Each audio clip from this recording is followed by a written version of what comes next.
Xbox is, I don't even know what the hell's going on with Xbox. But it's not good, I'll tell you that. The, as of now, not so jolly green giant Microsoft Xbox just pink-slipped about 9,000 people July 2nd, 2025. They axed the long-teased Perfect Dark reboot, shuttered the initiative, and quietly nudged Rare's decade-in-the-making Everwild into an unmarked grave they've been digging for Looks like garbage. That's what I think. Looks like shit. Unfortunately, the bigger and better sequel to last year's carnage, when Xbox decided that Hi-Fi Rush, their massive hit, was warranting of closing the studio. And why does everybody think that Hi-Fi Rush was this massive hit? Do you really think that they would have shut down the studio if they had made money on the game? It sold well? How do you know that? Nobody has access to the booking that they have. Nobody knows that. Fall. There was nothing that really could have been done about forcing a studio that makes immersive sims to make a stupid live service heap of vampire nonsense. Oh, this is, again, I think, a total excuse. It doesn't matter what video game you make. If you can't figure out how to make characters not clip through the floor, you're a bad game dev. Period. Redfall was, I think you'd have a good argument if the game didn't have a lot of direction, but it played well. But this game didn't even play well. The game was garbage. The studio deserved to be shut down because they made trash. These studios, in a lot of cases, are the ship of Theseus. The only thing that is the same with these studios, whenever you're comparing them to how they used to be or the development that they used to have, is the name of the studio. That's it. The people are different, the management are different, the creative is different, the process is different, everything is different. You cannot base the quality of a studio off of a game that came out 10 years ago. It's just not how it works. The new Xbox strategy looks a lot like if you can't beat them, publish on their platform. Hi-Fi Rush, Sea of Thieves, Pentiment, they're all sailing onto Sony's turf, and Hellblade 2 is hot on their heels. Meanwhile, Game Pass is stalled at 35 million subscribers. Not a number to shake a stick at, but it hasn't been growing, and it's needed to grow. Who decided that it needed to grow? Did Microsoft say that? What are they thinking internally? The difference between PlayStation and Xbox is that PlayStation exists inside of a relatively small ecosystem, whereas Xbox exists inside of an ecosystem that compromises 90% of the PCs used worldwide with Windows. It's kind of like people wonder, oh, why is it that Amazon doesn't care about Twitch losing money? It's because Twitch acts as a loss leader, and it introduces and it's integrated into the Amazon ecosystem in the same way that Xbox is integrated into the Microsoft ecosystem. So if you take individual loss leaders or individual products and you judge them by themselves, they might not make a lot of sense financially. But when you evaluate them inside of the scope of the larger system that they're a part of, they actually play an integral role. Yeah, a lot of head scratching going on. This is a long intro, but in order to set it up, there's a lot to say. It feels like we've been asking this question a lot, but, well, hi folks, it's Falcon, and today on Game Ranks, we are, again, perhaps more fervently and more seriously asking the question, what the hell is going on with Xbox? I think Xbox, this is what, in my opinion, the problem is. I think Xbox doesn't hold their developers to a high enough standard. How the fuck do you have, like, what is the main game that Xbox is associated with? What is the game that put Xbox on the map? Halo. Everybody knows it. How the fuck have you not fired every single person from 343 and replaced them with literally anyone else? Halo 4 was a disappointment, Halo 5 was a disappointment, and Halo Infinite is currently a failure. How do you have 3 strikes and the only thing you do is rename the studio? They should have disbanded 343 after Halo 5. You had 2 chances, you failed. And I think that's the big problem that Xbox has, is that Xbox is spread probably too thin, and they're not focusing on a handful of really, really strong, good titles, which is what I think PlayStation does very well. They focus on narrowing down and doing a few very good single-player experience titles like Death Stranding 2, like God of War, like Final Fantasy 16 when it originally came out. And that is what they do. They're narrow in focus, and because of that, they're able to be effective. Regarding the future of Xbox hardware, but it seemed like things were kind of on the upswing after Xbox strong showing at Summer Game Fest. That positivity has all but evaporated with the devastating news from yesterday I mentioned at the top. You know, over 9,000, yes, over 9,000 people employed at Xbox have been laid off. And Microsoft, could you have at least not done the meme? I don't want to laugh about a bunch of people losing their jobs. But multiple studios have been closed for good. Some highly anticipated... They're not highly anticipated. The shit sucked. It's slop. It's garbage. You think Phil Spencer's retarded? He's not retarded. Games have been canceled. Cuts and layoffs are hitting everywhere. Even successful areas like Turn 10, and even studios working on frickin' Call of Duty. Good. Call of Duty has a quality problem for years. It's even established that every third Call of Duty is like bad, because they keep pushing them out at this super high ratio, and the quality of the games goes down. Like I heard the new Black Ops is pretty good. And no one is safe in this major round of firings. Keep in mind, that would bring we're talking it back. about the fourth major wave of firing in the last 2 years. Ever since acquiring Activision Blizzard, it has just been a bloodbath for all involved. This latest thing is a step beyond, though. It's not just support staff or QA or redundant management or whatever excuse they came up with for the last ones. This time, Xbox is coming for your job, whether you're in a studio trapped in development hell or in one of their best studios with hits coming out of it. In late June, we actually heard rumblings about potential mass culling of jobs here.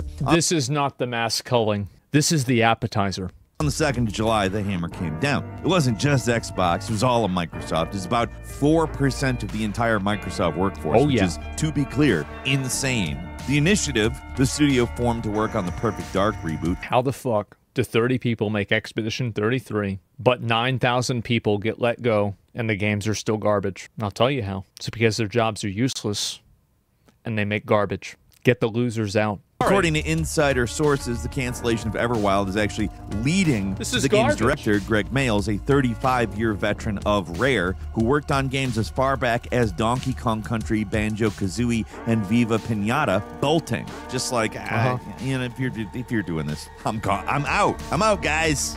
I mean, this is just one person among thousands, but I wanted to highlight him because he is an elder statesman of the games industry, and Mayles' exit from Rare is one of the last nails in the coffin for classic Rare.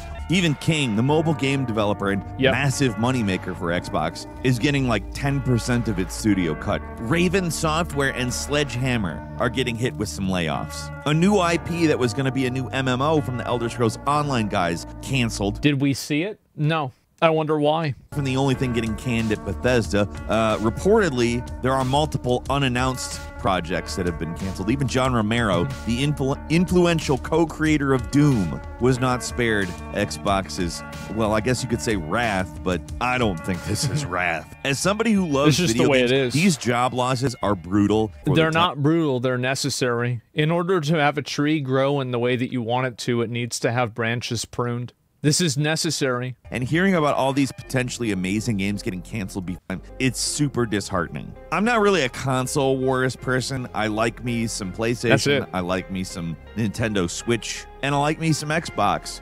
But as such, I am an Xbox fan. And it's hard not to feel like the sky's falling after all this news. So what does Phil Spencer, the head of Microsoft Gaming, do? Why put out a tone-deaf internal message that sounds more like a press release for shareholders than anything meant to address concerns or help with what is, I mean, an absolutely bottom-of-the-barrel morale situation? It's great to see you lost weight, but the other reason, too, also is, here's probably the main reason why. It's because it was for shareholders. They can't share internal emails because they always get leaked. So the only things that they share with employees privately are things that they expect to go public. That's the reason why. Partially Phil's fault for not being on hands-on with the devs. I think you bring up a really great point. Because at the end of the day, Phil is the head of Xbox, and another woman, Sarah, is also the head of Xbox. When they have a game that comes out, it is ultimately their responsibility that that game is good. Inexplicably acknowledges all the job losses, while at the same time saying, I recognize that these changes come at a time when we have more players, games, and gaming hours than ever before. Yeah. Our platform, hardware, and game roadmap has never looked stronger. What the fuck is wrong with you, Phil? I'm sorry to curse, but what is that? What is that? Well, he's saying that for shareholders because he knows that they're going to leak the message. And if he says that we're losing players, it's going to affect the shareholder value. And that's the reason why. So you shouldn't criticize Phil for making statements like this that are hollow. You should look at why they're happening. And the reason why they're happening is because people leak content and they say that they expose things that are meant to be private. And so because of that, he can't communicate with them on an honest level because they're just going to leak it. That's the reason why. Tell you what it is. He's trying to calm investors while addressing the issue for remaining staff. And it just comes off as fake as shit. We've all been willing to give Phil a shot the last few years because things have been tough. I'm not going to pretend that things are not tough. It's getting harder and harder for anybody out there in them streets. But it's also getting harder and harder to see his run as the leader of Xbox as a freaking disaster. Going from the top of the industry to what is essentially a third-party publisher in just over a decade is something basically only Sega can truly identify with. Yeah. Like the Genesis was just super. I mean, it did what Nintendo don't. And the Xbox 360, yeah, it had some pretty big problems to overcome, but they did right by consumers, and that built the brand in a massive way. It's arguable that the Nintendo Wii won in terms of pure sales, but culturally speaking, the Xbox was the winner, right? Yeah. Now, a lot of homegrown Xbox franchises dead in the water, floundering badly. The division is entirely propped up by their third-party purchases of Bethesda and Activision, and even then, it seems like, at least right now, the purchase of these massive studios is hurting them more than it's helping Xbox. Like, look at how many cuts are being targeted at Bethesda and Activision. It's not just Microsoft stuff here. It's across-the-board gaming division stuff. If this really is the beginning of the end of the U.S. dominating video games, it's at least partially a self-inflicted wound, fueled by reckless consolidation and tech industry greed, buying up everything they can without actually understanding why people buy video games. It's honestly completely infuriating, but it's the narrative that's being built. It's not just the U.S. games industry, honestly. There's reports that video game spending is just down across the board. I think the reason why video game spending is going down is because there's so many free games that are available that people play regularly. Things like Fortnite, for example. And so as you've seen that transition happen, and also another big reason is because 18 to 24-year-olds have less disposable income. So like if you're comparing this to COVID, like what are you comparing it to, 2021?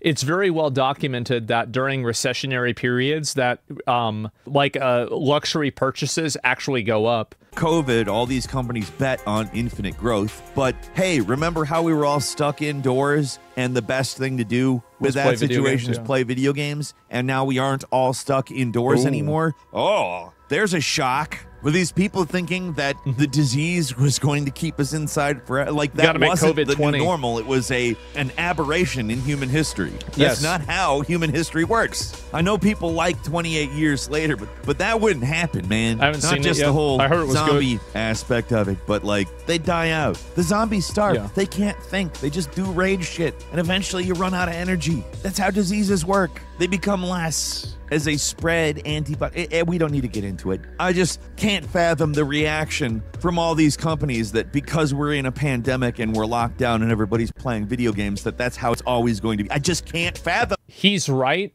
but I think that his perspective is also short-sighted. Because if you look at a lot of the company's growth patterns from before and after COVID, many companies retained 40 to 60% of their COVID numbers. So we're going to look at Twitch Tracker, right? And this just shows statistics for Twitch. You can see that as COVID was a massive multiplier on the popularity of Twitch, after COVID ended, they maintained a lot of that popularity afterwards. You can look at, let me think of another, are there more examples? Steam users. And you can see right here, you can see obviously COVID was a massive amount of people coming into the demographic, but it continued to maintain. So this entire idea that the COVID levels of success were not at least partially maintained is untrue. Now, obviously, it didn't just continue the line going up straight up. Absolutely not. Reality is that with a lot of these companies, they did retain a tremendous amount of the people that they brought into their ecosystem. And the younger generation is literally getting priced out of their own hobby. Games that casual audiences might actually want, like Perfect Dark, they're not getting made. And Halo is not out of the woods. Who even knows what's going on with 343 right now? Well, the fact that 343 aren't in the unemployment line right now is an insult to Halo players. I know this is a real downer, but it's pretty hard not to be frustrated with this news. If there's something I can say to counteract the negativity, it's that Xbox isn't dead. All the news that's been dropped the last few days is It's very obvious that Xbox has completely recalibrated their business model. It means there's some major reshuffling going on. They do still have more than 40 games in development. There's at least one more Xbox console in the future, probably. At least that's what we're hearing. Game Pass isn't going to go away. 35 million subscribers is a lot. It's maybe not the license to print money Xbox and Microsoft hoped it was, but 35 million subscribers is a success. They should hold on to that, because that's, if I'm not mistaken, the current game subscription service that is successful. Like, if there's a Netflix equivalent, it's Game Pass. So the news isn't all bad. It's important to keep in mind that even with all these internal issues at Microsoft, they are de facto still the #1 games publisher in the world. That is because they own both Bethesda and Activision, but still Xbox isn't going anywhere. And yeah, it's easy to lay the blame on Phil Spencer, and certainly he does deserve plenty. Sarah Bond. He's responsible, and she's responsible too. At the end of the day, they are also just cogs in the Microsoft machine. Phil still has to answer to Satya Nadella, the CEO and chairman of Microsoft. And you better believe that it was probably him and not Phil that was pushing for the reduction in staff. Phil's just... And he's right to do that. He's right. And it will be shown that he's right in the coming years. A lot of these studios will be making the same decisions. These guys aren't stupid. He's not stupid. Like, they know exactly what they're doing. Unfortunately, though, at the end of the day, Xbox is a small portion of Microsoft's frankly massive empire. The successes and failures of that division are just a drop in the bucket compared to the revenue that the other divisions bring in, which is an important and humbling reminder of just how seriously the company takes the division, which appears to be not that much. Well, it's an added media brand that sells other products and keeps people in entertainment inside of the Microsoft ecosystem, but it's not its own product by itself. And I think that if Xbox had to exist without the funding and subsidy from Microsoft, it would probably go out of business. But Xbox can provide a value that's disproportionate to the value that it provides to itself, to Microsoft as a whole, that creates its value in the aggregate.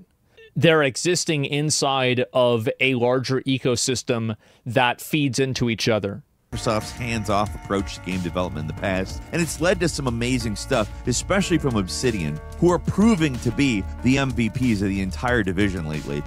Why would you say that? Avowed was a horrible game. It got blown the fuck out by Oblivion that came out 17 years prior. And also, if it wasn't so bad, then why did they lose staff and the person that led the company for Avowed, why did the person leave? It was a massive failure. Like, by all metrics and all ways that you can look at it, it was a tremendous and colossal failure. Seriously, you know who I haven't had to mention up till this point in the video? Obsidian. That is of note, to say the least. But in the case of other studios management, like of Halo and Gears specifically, maybe a little more hands-on would have been helpful if they had. Maybe the initiative that's a great point. Floundered for nearly 10 years with basically nothing to show for it with Perfect Dark. Like, garbage. I'm sorry, but it's not that hard to make a Perfect Dark game. You could literally just reboot it and do the first game's plot with some changes, and I think everybody would be pretty psyched as long as it turned out well. Like, it doesn't even really have to be original as long as it does what it's supposed to do and adds enough that it's not just the same game again. Like, the initiative was formed in 2016. They've had basically nothing but some vertical slices, according to reports. Compare Microsoft's handling of their studios to someone like Nintendo, who's very hands-on. Some developers buckle under the pressure. Yeah, I've seen reports.